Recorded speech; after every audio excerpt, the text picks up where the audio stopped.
then that they push you each and every day, in the meeting room and on the field, in the weight room. Like, it's a new vibe, it's a new energy. The only thing we missing is y'all. We need y'all to have a new vibe, new energy. I know y'all want us to win, so we need some winning energy here. You know what I'm saying? We can't have too much negativity going on, and you want our players to be the best version of ourselves for y'all. So I think it's a community thing. I think we all, like as a group, have to, because everybody's gonna have kids. Everybody has that. You don't want your kids to be the side effects of, what you done did in life, the negativity and all this different type of stuff. You don't want that. So let's approach even this, like with a better attitude, like even coming from y'all also. Brown's media responds after Shedeur Sanders calls out negative narratives. But what happens when the media says they're not the problem? He is. A quiet press room in Cleveland just turned into a full-blown war of narratives. And suddenly, the story isn't just about football anymore. It's about control, perception, and power. Cleveland media responds after Shedeur Sanders calls out negative narratives. But this time, the reaction hits differently. Because this wasn't just another interview, this was a direct challenge to the entire culture around him. In the middle of a rising storm during Brown's offseason conversations in April 2026, Shedeur Sanders stepped forward with a message that immediately split the room. It wasn't loud in tone, but it was heavy in meaning, asking for a shift in how players are covered, how stories are told, and how negativity seems to follow certain names more than others. He spoke about energy, about mindset, about how everything around a young quarterback can shape perception before performance even gets a fair chance. He said it clearly, this isn't just about football anymore, it's about the environment. And in Cleveland, that hit a nerve, because the Browns' media ecosystem has always been intense, every throw analyzed, every mistake replayed, every decision questioned. But when Shedeur pushed back, asking for a new vibe and more balance, it created something unexpected, reflection and resistance at the same time. Supporters immediately rallied behind him, echoing his frustration. They pointed to how young quarterbacks are often judged faster than they're developed. They talked about how narratives can form before opportunity even settles in. But critics saw it differently. They didn't hear growth, they heard deflection. And that's where the tension began. Inside the media space, names like Mary Kay Cabot became part of the conversation again. Not because of one statement alone, but because of how often Cleveland's QB discussion circles back to reporting tone, expectations, and interpretation. He's actually going to look very, very good in this minicamp, because the thing about Dylan Gabriel is that he has a computer-like brain. And I think he's probably going to have picked up Todd Monken's offense really, really well. I think he'll be able to play and operate very quickly out there today. And I think he's going to basically raise his hand and say, don't forget about me. He was thrown into a tough situation last season, starting his first game in London, then having to go to Pittsburgh. And it was just a really, really difficult offense and not a very good supporting cast. The conversation wasn't just about Shedeur anymore. It was about who controls the story. Meanwhile, even fan communities lit up. Social feeds filled with debates. Is Shedeur asking for fairness or trying to reshape criticism into comfort?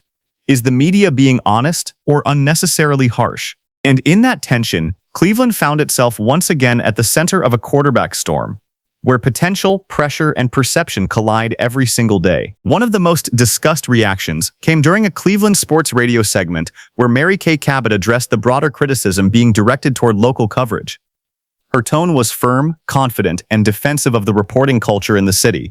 Mary Kay, after listening to Shedeur Sanders this week, have you decided to change your style of reportage? Are you now pivoting and going to be more positive and reflect the energy that we were seeing out of Shedeur and Todd Monken? Absolutely, 100%. I needed to hear it, and I'm kidding. I was going to say, I didn't think you were I didn't think you were negative. It's funny because I just think that we are such a fair media in Cleveland. You guys know what media elsewhere can be like. Sometimes I want to just let these guys go spend a week in Philadelphia or maybe New York, and then they'll see what a really tough media is all about. I think we're very, very fair here in Cleveland, and I think we have been from day one with Shedeur. And I don't really even know exactly what he's talking about, but I don't think that I don't think we need to change how we're doing our jobs. She emphasized that Cleveland media, in her view, is fair, especially when compared to harsher markets like Philadelphia or New York. The argument was simple. If you think Cleveland is tough, you haven't seen anything yet. On the other side, players and fans increasingly believe that constant negativity can shape perception before opportunity is fully given. It became less about one statement and more about philosophy. In interviews, Mary Kay Cabot doubled down on the idea that Cleveland media has always treated players fairly and consistently. The tone wasn't emotional, it was matter of fact. The message was clear. Nothing about coverage has changed because of Shedeur Sanders' comments. Once the media back and forth began, the conversation shifted where it always does in the NFL, back to the film. Because opinions can be debated, but tape doesn't argue. Clips of Dylan Gabriel's performances resurfaced in discussions, and the tone became sharper.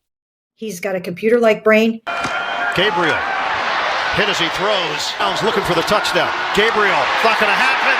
Gabriel is thrown down. He's mobile. He can zip around out there. After the Browns timeout, Gabriel rushes on, and Gabriel gets sacked. I think you'll see a quicker game. One-on-one, or at least a running back chip up top. Gabriel, there it is. He got hit from behind. I think you'll see Dylan getting the ball into the hands of more receivers. The throw from Gabriel is almost intercepted. Dylan Gabriel can slip and slide away from trouble. Gabriel in trouble. Maybe he can step up in the pocket.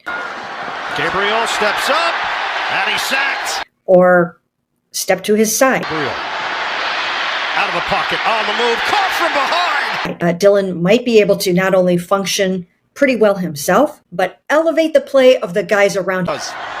Gabriel, he tried to swing it out.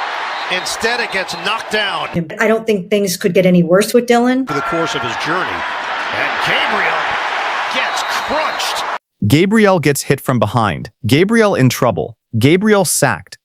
The rhythm of those plays became part of the argument. Critics used those moments to reinforce their stance. Performance matters more than narrative protection. But supporters pushed back just as strongly. They argued that context was missing. Offensive structure, protection issues, and inexperience all played a role.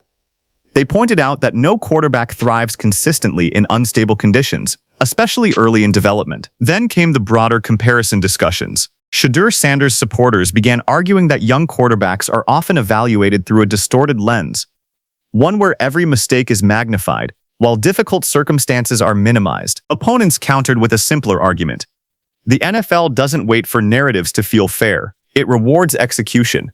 And in the middle of that debate, the conversation widened again, from Dylan Gabriel's film to the entire Browns quarterback ecosystem. Because every quarterback in Cleveland eventually becomes part of the same conversation cycle. Expectation, evaluation, criticism, and comparison. And that cycle doesn't stop. It only intensifies when pressure builds, which is exactly what happened when draft speculation entered the picture. Because now, it wasn't just about who played well, it was about who might come next. When Shedeur Sanders responded to the growing media conversation, his tone wasn't defensive, it was reflective. He talked about energy, about community, about how negativity doesn't just affect players, but the environment around them. He emphasized that everyone involved, fans, media, organizations, shares responsibility in how narratives form. He said the system needs balance. Not silence, not control, but balance. Because in his view, constant negativity doesn't just critique performance, it shapes perception of people, effort, and identity. That message resonated strongly with his supporters, who saw it as maturity rather than resistance. In radio discussions and commentary segments, the response was consistent. And wanted to go for it. What would it take to get the Raiders to move off of Mendoza? What if the Browns called the Raiders and said, we'll give you this year's 2 first-round picks, we'll give you next year's first-round pick, and we'll throw in Shedeur Sanders? Would you move off that if you were the Raiders? We're talking about 3 again, this is a franchise that's done that before.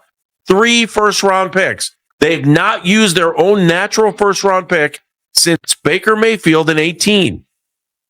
So you can't put it past the Browns to not think about trying to trade away first-round picks. What if the Browns traded away both of their first round picks this year, next year's first round pick, and maybe threw Shedeur Sanders in there and said, we'll do that for Mendoza. If you were the Raiders, would you even listen to that phone call? Well, no. One focused on fairness of environment. The other focused on fairness of evaluation. Neither side fully backing down.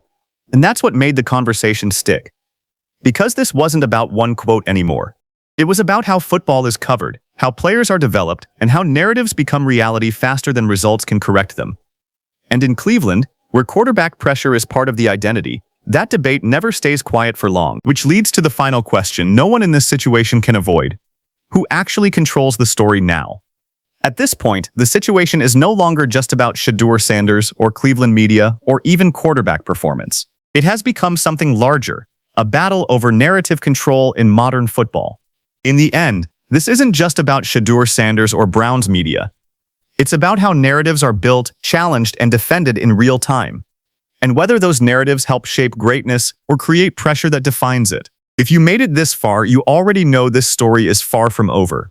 Drop your thoughts in the comments. Is Shedeur right about the media energy, or is this just part of NFL reality? And if you enjoy deep NFL drama like this, hit that subscribe button and turn on notifications, because the next story is always closer than it looks.